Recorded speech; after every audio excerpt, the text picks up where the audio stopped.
بسم اللہ الرحمن الرحیم الحمدللہ رب العالمین والعاقبۃ للمتقین۔ عزیزان گرامی قدر، دنیا میں بہت سے ایسے پڑھے لکھے الحمدللہ لوگ موجود ہیں کہ جو علم کے ساتھ ساتھ اپنی عقل کے ساتھ ساتھ اپنی دانش کے ساتھ ساتھ وہ بہت سارے علوم پر جو ہے وہ دسترس رکھتے ہیں، اور خصوصاً سائنس اور میڈیکل سائنس پر بھی ان کی دسترس ہے، یعنی وہ خود انسان کی وجود کے اوپر بہترین گفتگو کرتے ہوئے نظر آتے ہیں، حتیٰ سیلز کے بارے میں، اور اسی طرح ڈی این اے ہے، اسی طرح انسان کے جو بھی اندرونی اعضاء و جوارے ہیں ان کے بارے میں وہ بہترین ایک تحقیقی گفتگو بھی کرتے ہیں، اور پھر وہ اپنے نظریات کو پیش کرتے ہیں کہ اس پورے وجود اور بلکہ اس پوری کائنات کے لیے ضروری نہیں ہے کہ کوئی ایسا اللہ ہو، کوئی ایسا گاڈ ہو، کوئی ایسا سپر پاور ہو کہ جو اس پوری کائنات کو چلا رہا ہے، بلکہ کائنات ایک بگ بینگ کا نتیجہ ہے، ایک دھماکے کا نتیجہ ہے، یا یہ خود بخود طبیعت یعنی جو ماحولیات ہے اس ماحول کی انقلاب زمانہ کی وجہ سے جو ہے وہ چیزیں وجود میں آتی چلی گئیں، جس کا نام تھیوری آف ایولیوشن رکھا گیا ہے۔ یعنی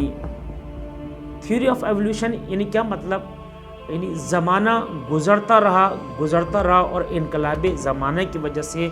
کائنات کی بہت ساری اشیاء تخلیق ہوتی رہیں۔ یہ ایک بہترین دیکھنے میں نعرہ ہے، اور بگ بینگ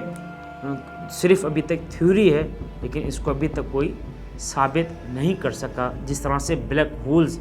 کے بارے میں تھیوریز آ رہی ہیں لیکن ابھی تک اس کو کوئی ثابت نہیں کر سکا۔ میں نے عرض کیا تھا گزشتہ ابحاث میں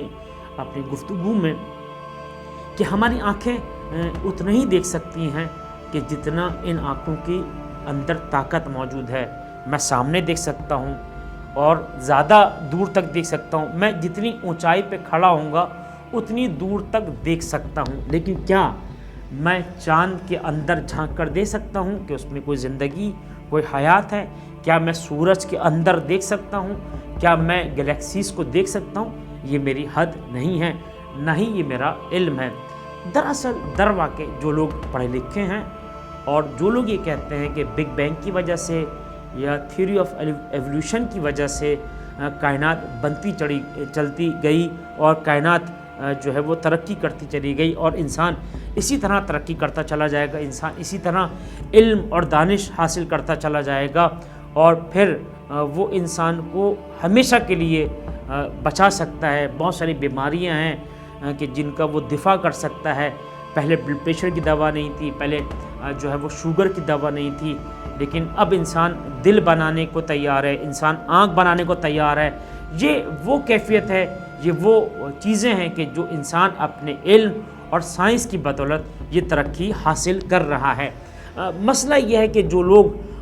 وجود پروردگار کا انکار کرتے ہیں اور بگ بینگ کی بات کرتے ہیں یا تھیوری آف ایولیوشن کی بات کرتے ہیں، لیکن اگر ان کے وجدان میں اور اگر ان سے کہا جائے وہ اپنی روح کے اندر جھانک کر دیکھیں تو ان کو بھی یہ احساس ہوگا کہ کوئی ہے کہ جس نے اس کائنات کی تخلیق کی ہے۔ مثلا بہت سے لوگ ہیں جو یہ دعویٰ کرتے ہیں کہ انسان کی باڈی میں، انسان کے جسم کے اندر دو کڈنی ہیں، جب ایک کڈنی خراب ہوتی ہے تو دوسری کڈنی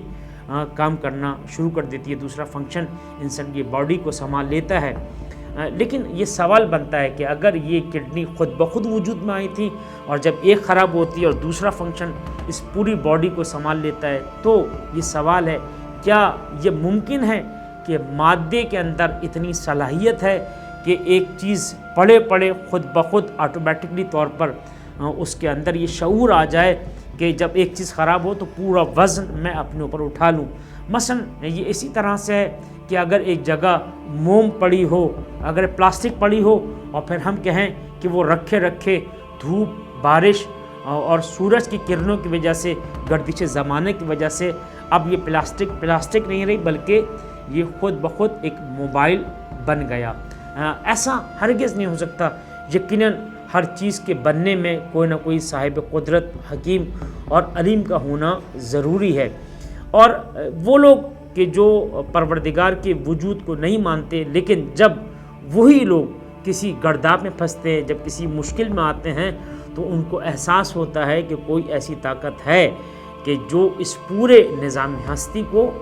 رن کر رہا ہے، اور کوئی ایسی ذات ہے کہ جو پوری مخلوقات کا خالق ہے۔ اور یہی وجہ ہے کہ پروردگار عالم نے سورہ قاف میں آواز دی کہ نحنو اقرب من حبل الورید، ہم تمہاری شے رگ حیات سے زیادہ قریب ہیں۔ اور یہی نہیں بلکہ قرآن نے بڑھ کر آواز دی کہ ان اللہ بین المرء یحول بین المرء، کہ جب پروردگار عالم اس کائنات میں اس انداز سے موجود ہے کہ یحول بین المرء و قلبہ، کہ انسان کی وجود میں اور اس کے دل میں اٹھنے والے تھاٹس، جو فکر ہے، اس کے درمیان بھی وہ پروردگار موجود ہے۔ یعنی انسان کا ایک دل ہے، اس دل میں جو اٹھنے والی اس کی سوچ ہے، اس سوچ کے درمیان اور اس دل کے درمیان اگر کوئی ہے تو وہ پروردگار عالم ہے۔ اور پروردگار عالم نے اس طرح سے بھی بیان کیا کہ میں تم سے زیادہ اقرب من ہوں، کہ اگر جب کوئی بندہ مرتا ہے تو میں اس مرنے والے بندے سے تم سے زیادہ نزدیک ہوں، یعنی جو زندہ ہیں ان سے زیادہ پروردگار اپنے اس بندے سے قریب ہے کہ جو بندہ جان دے رہا ہوتا ہے مگر تم ہمیں نہیں دیکھ پا رہے۔ یعنی کیا مطلب؟ یہ پروردگار ایک ایسی لطیف، ایک احساس کا نام ہے کہ جو ذات واجب ہے، جو اس پورے سسٹم کو، اس نظام کو چلا رہا تھا، چلا رہا ہے اور چلاتا رہے گا، اس لیے کہ وہ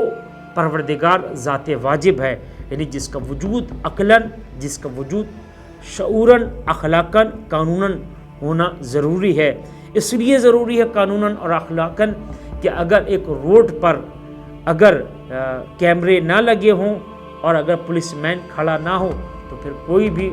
اس کی رعایت نہیں کرے گا۔ اس لیے سزا کا کانسیپٹ ہوتا ہے تو انسان رکتا ہے۔ اگر اس ذات واجب کا کانسیپٹ نہ ہو،